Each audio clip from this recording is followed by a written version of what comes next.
Allahumma salli wa sallim wa ala alihi wa sahbihi ikhwani. Rabbi israh li sadri wa yassir li amri wal 'uqdatam min lisani yafqahu qawli. Assalamualaikum bitahiyatin tahiyatul ahli jannah. Assalamualaikum warahmatullahi wabarakatuh. Pertama-tama yang saya hormati Bapak Wakil Kepala Sekolah, dalam hal ini didampingi oleh pendamping Wakasek Kesiswaan dan Bapak Ibu Guru yang hadir di hari ini. Yang saya hormati adik-adik kepengurusan OSIS SMA Negeri 13 Makassar. Kemudian yang kami hormati pula para peserta kajian Islami yang diadakan oleh OSIS SMA Negeri 13 Makassar. Sebuah kebahagiaan bisa kembali hadir di sekolah ini. Ini kali yang kedua kami datang ke sini. Kalau kami nggak salah itu 2 atau 3 pekan yang lalu kami ke sini, dan 2 hari yang lalu dikabari lagi sama adik-adik untuk bisa kembali mengisi. Dan seperti itulah kita kaum muslimin, ketika ada saudara kita yang minta untuk dinasihati, maka berikan nasihat. Walaupun Imam Syafi'i mengatakan kepada kita, walaupun engkau cukup mengatakan kepada saudaramu bersabarlah, maka itu adalah bagian dari nasihat. Dan tema yang diberikan kepada kami, bisa kembali ke slide sebelumnya. Tema yang diberikan kepada kami itu aku, kamu, dan akhlak. Saya kira kemarin dicek sama panitia, aku, kamu berubah menjadi kita. Ternyata bukan. Saya chat lagi, bukan aku, kamu menjadi kuat. Dia bilang bukan juga kak. Saya chat yang terakhir, aku, kamu sah. Dia bilang bukan. Ternyata ini yang dikasih, aku, kamu, dan akhlak. 3 kata yang begitu dalam untuk kita. Kalau kita ketemu orang Jawa, bermuamalah atau berkomunikasi dengan orang-orang di Jawa, kalau misalnya kita sudah bilang aku, kamu, itu secara tidak langsung kita sudah menjadi kita. Jadi misalnya aku gimana, kamu gimana, kamu gimana, itu secara tidak langsung kita sudah mendeklarasikan kita sudah menjadi saya dan dia, itu sudah menjadi kita. Jadi kayak saya bilang, gimana caranya mulai ini materi ini aku, kamu, dan akhlak. Tapi masya Allah tadi sudah dikasih brainstorming dari Pak pendamping Wakasek Kesiswaan bahwa materi yang akan kita bawa adalah aku, kamu, dan akhlak. Fenomena yang terjadi saat ini adalah pemuda yang kehilangan identitasnya. Bisa dilanjutkan? Saya mohon izin sama adik, saya bilang lanjutkan nih. Saya sudah bikin slide, saya sudah juga bawa tape, ternyata sudah disiapkan. Pemuda dan pemudi adalah aset bangsa. Pemuda itu aset bangsa, pemuda itu puncak tertinggi kekuatan, dan pemuda itu penggerak kebaikan. Pemuda dan pemudi. Kalau kita berbicara pemuda dan pemudi, kemerdekaan ini tidak bisa tercipta kalau 2 hal ini tidak ada di negeri kita. Kita mengambil contoh yang paling pertama, sekitar 102 tahun yang lalu, tepatnya di kota kecil di pojok pinggiran kota Surabaya, terlahirlah seorang pemuda yang dia menjadi organisatoris yang begitu handal, yang beberapa kalimatnya membangkitkan semangat para arek-arek Surabaya yang kita biasa sebut namanya Bung Tomo.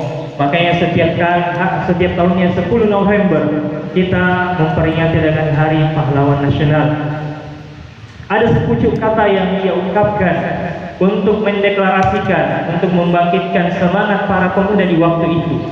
Yang ia mengatakan sesungguhnya kebenaran itu akan senantiasa disertai atau dibersami oleh Tuhan. Dan kita saat ini berada dalam poros kebenaran, maka yakinlah kita akan mendapatkan kemenangan itu. Dan Bung Tomo di kala itu menutup orasi kebangsaannya dengan mengucapkan takbir 3 kali, Allahu Akbar, Allahu Akbar, Allahu Akbar. Maka ketahuilah di saat itu pula semangat pemuda-pemuda Surabaya yang cuma bermodalkan bambu runcing berhasil untuk mengalahkan, memukul mundur kembali tentara Belanda yang kembali menginginkan menancapkan niatnya untuk menampakkan kakinya di negeri yang tercinta ini, Indonesia.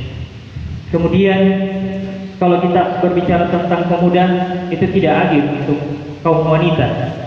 Dan mungkin ada yang sekalian mengenal seorang pahlawan nasional yang bernama Ajeng Kartini, seorang wanita yang visioner, seorang wanita yang membawa aspek perubahan tertinggi di diri kita, yang tak kala kita mendengarkan atau membaca tulisan-tulisannya, maka kita akan mengatakan bahwa sesungguhnya wanita mendapatkan kedudukan yang begitu mulia dalam agama Islam. Ketahuilah dari sekalian, dan ini mungkin jarang kita pelajari dalam mata pelajaran sejarah. Al-Rafi itu di usia 13 tahun dia sudah belajar mengaji, tapi dia bukan belajar mengaji alif ba sampai ya, bukan. Tapi Al-Rafi di usia 13 tahun dia sudah belajar mengaji, tapi belajar tafsir Al-Quran. Dan gurunya itu didatangkan oleh guru yang begitu profesional, guru yang begitu handal, yakni Kiai Haji Soleh. Dan suatu ketika Al-Rafi ibu kita Kartini itu menghadiri kajian seperti kita ini, tapi guru-guru sebelumnya tak kala dia menjelaskan tentang tafsir Al-Quran itu semata-mata di bab Al-Arabiyah, semata-mata menggunakan bahasa Arab semasa.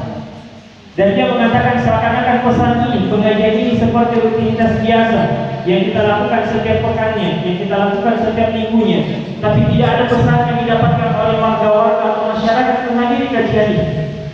Akhirnya apa yang dikatakan Raja Kartini kepada gurunya Kiai Haji Soleh, Kiai, boleh tidak kita ini menuliskan tafsir Al-Quran yang khusus berbahasa Jawa? Apa yang dikatakan Kiai Soleh? Mengapa aku mengatakan perkataan ini? Bayangkan anak-anak 13 tahun, kalau saya tidak salah hitung 13 tahun itu ia tepat kelas 1 SMP. Satu SMP. Anak kelas 1 SMP bertanya sama gurunya, boleh tidak kita bikin satu Al-Quran yang terjemahannya bukan Arab, tapi terjemahan Al-Qurannya dalam berbahasa Jawa? Apa yang dikatakan Kiai Haji Soleh? Itu adalah sesuatu yang begitu berat. Orang untuk menafsirkan Al-Quran dibutuhkan lugat yang bagus, bahasa yang bagus, dan suara yang bagus. Kemudian harus memadupadankan tafsir-tafsir yang sahih.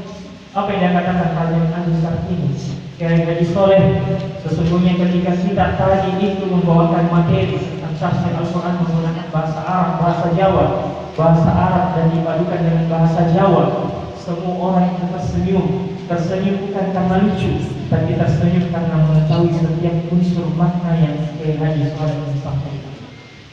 Apa yang dikatakan Haji Soleh, semoga Allah memudahkan yang tadi.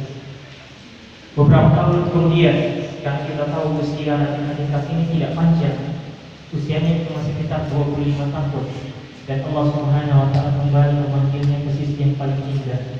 Namun ada prinsip yang harus dia tanamkan kepada kita para adik wanita. Tadi saya tanya insyaallah kaget kalau pengurus suami itu kebanyakan perempuan lebih banyak, laki-laki kalau saya dengar tadi kalau saya mau dikoreksi 3 orang saja. Artinya kita sudah dijajah, laki-laki sudah dijajah. Makanya di dalam Al-Quran Allah Subhanahu Wa Taala mengatakan ar-rijalu qawwamuna 'ala nisa. Sesungguhnya para rijal, para lelaki, para pemuda itu adalah pemimpin bagi kaum pemuda-pemudi atau wanita. Yang ternyata itu terbalik, Pak. Perempuannya yang memimpin laki-laki.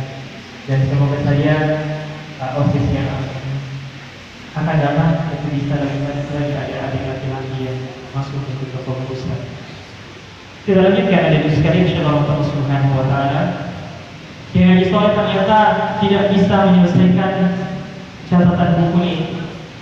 Catatan buku itu cuma bisa selesai sampai 13 juz. Di Al-Quran ada berapa juz? 30 ya. 30 juz. Artinya masih kurang 17 juz. Dan Kiai Haji Soleh cuma mengatakan saya cuma bisa menyelesaikan 13 juz, dan ternyata kali ini telah kembali ke sisi rohnya. Namun judulnya bagus sekali. Kiai Haji Soleh memberikan tafsir Al-Quran itu dengan nama yang begitu indah, yakni tafsir Faidul Rahman fi tafsir ayat Al-Quran karya Kiai Haji Soleh Al-Kartini. Dari anak usia 13 tahun memberikan gambaran tertinggi dari Al-Quran ini, yang dibuatkan kami tafsir Al-Quran berbahasa Jawa, ya semua rakyat Jawa itu bisa mempelajari Al-Quran tanpa mendapatkan kesulitan dalam terjemahan. Dari sini kita bisa mengambil ada sekali di Allah Subhanahu Wa Taala. Kalaulah Bung itu memberikan aspirasi untuk kemerdekaan kita, biar kita tidak terjadi hal lagi. Karena orang yang merdeka itu cukup 3 bagiannya. Yang pertama, dia bangun dalam keadaan sehat. Yang kedua, dia mempunyai bahan makanan di hari ini. Yang ketiga, dia bisa mendirikan ibadah dengan nyaman dan aman. Jadi kalau kita sudah dapat 3 ini, kita sudah merdeka. Yang pertama, kalau kita bangun pagi-pagi dalam keadaan sehat, itu kita sudah merdeka. Yang kedua, kita bangun dan kita mempunyai makanan untuk hari itu, kita sudah merdeka. Yang ketiga, kita bangun di pagi hari itu, kemudian kita punya makanan dan kita bisa mendirikan ibadah sholat secara atau ibadah secara umum tanpa ada tekanan, tanpa ada jajahan, maka kita merdeka. Makanya orang-orang di Palestina itu tidak merdeka, karena dia bangun dalam keadaan sehat, makanan kekurangan, sholat masih dalam keadaan terjadi. Kita di sini biasanya masih 12 alhamdulillah. Musola luas, fasilitas luar biasa, apalagi yang menghalangi kita untuk beribadah kepada Allah Subhanahu Wa Taala.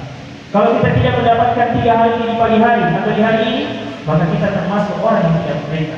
Dan inilah yang Bung Tomo ini hapuskan. Setiap anak cucu Adam yang terlahir di Indonesia dan ketika ia terbangun membuka matanya untuk melihat cahaya matahari di Indonesia, Bung Tomo mengatakan mereka harus merdeka. Makanya Bung Tomo mengatakan orasinya, selama kita berada di poros yang benar, maka kebenaran kita akan senantiasa membersamai kita, karena Tuhan akan senantiasa bersama orang-orang yang benar.